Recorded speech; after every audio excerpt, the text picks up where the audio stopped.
예, 교회 여러분 안녕하셨습니까? 우리 교재 64과 마르코복음 14장 53절에서 65절 이 내용으로 우리가 영적 수련하는 시간을 갖겠습니다. 시작 기도하겠습니다. 성부와 성자와 성령의 이름으로 아멘. 주님, 저희도 예수님의 시선으로 사람들을 보고 세상을 바라볼 줄 알도록 눈을 뜨게 해주십시오. 저희도 하느님 아버지께 자녀다운 순종을 할 줄 알도록 하느님의 뜻을 식별할 줄 알게 해주십시오. 저희도 예수님과 한마음이 되어서 예수님의 가르침대로 행동하고 실천할 수 있도록 성령을 보내주십시오. 우리 주 예수 그리스도를 통하여 기도드립니다. 아멘. 성부와 성자와 성령의 이름으로 아멘. 그러면은 마르코복음 14장 53절에서 65절 읽어 드리겠습니다. 그들은 예수님을 대사제에게 끌고 갔다. 그러자 수석사제들과 원로들과 율법학자들이 모두 모여왔다.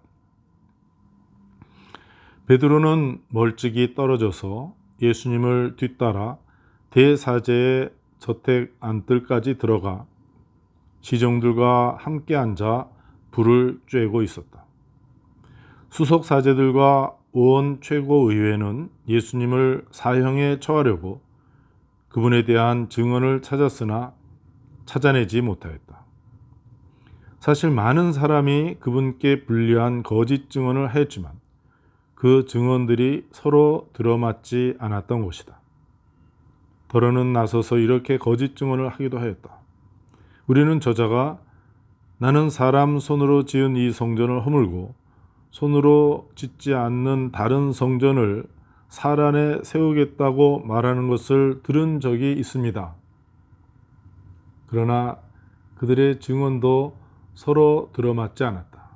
그러자 대사제가 한가운데로 나서서 예수님께 당신은 아무 대답도 하지 않소?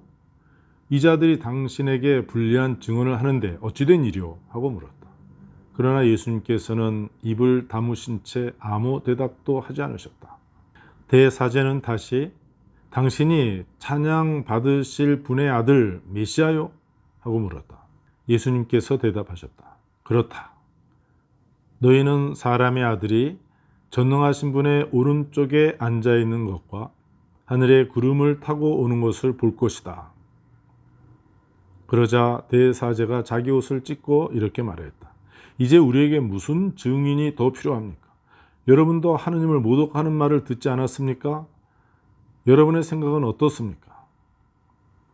그들은 모두 예수님께서 사형을 받아야 마땅하다고 단죄하였다.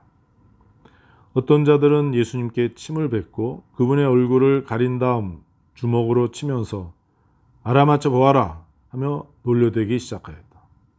시종들도 예수님의 뺨을 때렸다. 주님의 말씀입니다. 이 성경 본문 지금 손으로 쓰는 시간을 갖도록 하겠습니다.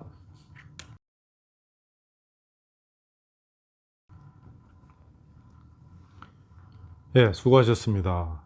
본문을 소개하겠습니다. 예수님은 사제들과 원로들과 율법학자들에게 끌려갔습니다.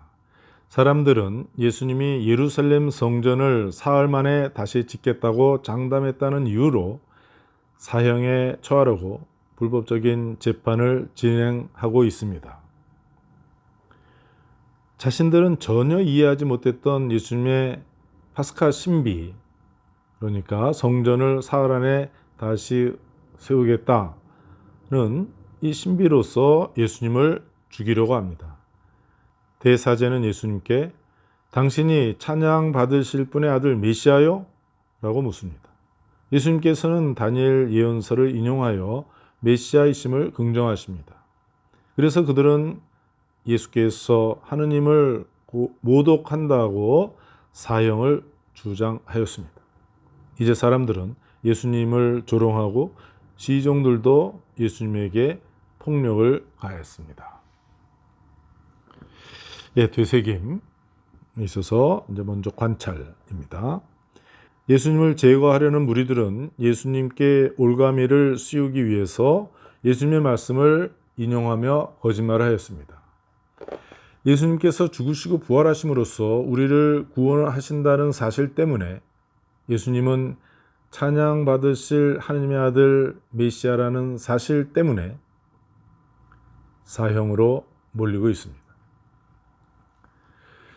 사실 우리가 자연적으로 갖고 있는 종교심과 예수 그리스도 신앙은 자연스럽게 일치하지 않을 때가 많습니다. 내가 불편하더라도, 원래 나의 기대와 다르더라도 교회와 성경을 통해서 깨닫게 된 예수 그리스도에 대한 나의 신앙 고백 내용은 무엇입니까?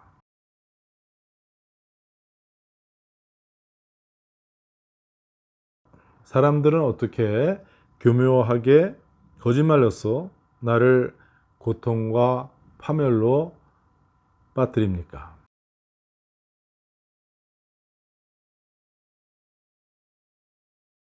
예수님의 반응을 여기 성경 구절에서 찾아보십시오. 우리도 이런 상황에 몰려서 억울한 누명을 쓰기도 합니다. 그럴 때 우리의 반응은 어떠하였습니까?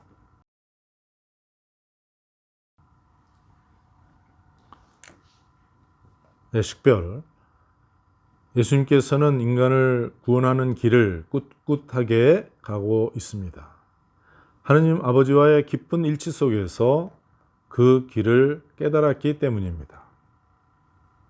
내 가정이나 친인척 가운데에서 또는 교회와 사회에서 올바로 처신하지만 사람들이 거짓말로써 우리를 못살게 굴 때가 있습니다. 과거에도, 현재, 그리고 미래에. 그 구체적인 경우를 생각해보고 이제 어떻게 판단하고 처신해야 할지 내 마음가짐을 새로 가져보십시오.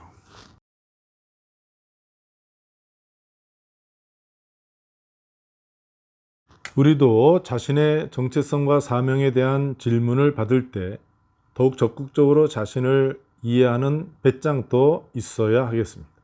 그 경우를 생각해보고 나의 마음가짐과 나의 처신에 대해서 생각해 보십시오.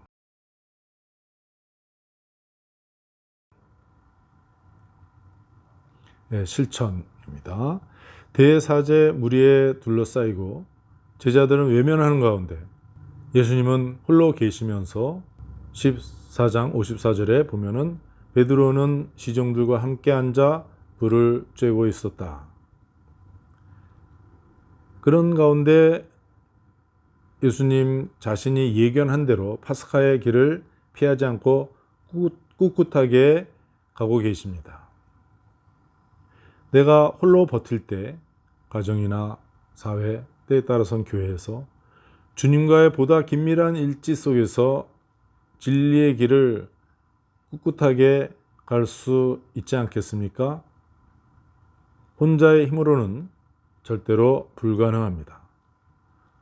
성령께서 내 안에 머무시고 예수님과 하나 되고 성부의 사랑과 은총 속에서 가능하게 됩니다.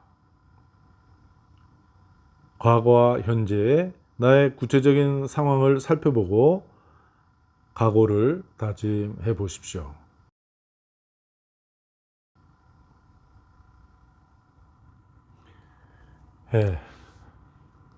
순환의 길에서 이렇게 복음을 갖고 또 복음서에 충실한 채로 영적 작업을 하는 거 쉬운 일이 아니고 더 어렵습니다. 그러나 주님의 은총을 청하고 또 여러분이 또 의지력을 발휘해 보시기 바랍니다. 여러분이 하신 그 영적 작업의 내용을 가지고 여러분이 주님과 마음으로 소박하게 기도하는 시간을 가져보십시오. 그리고 그 기도 내용을 아주 짧게 또 요약해서 기록에 남겨 놓으십시오.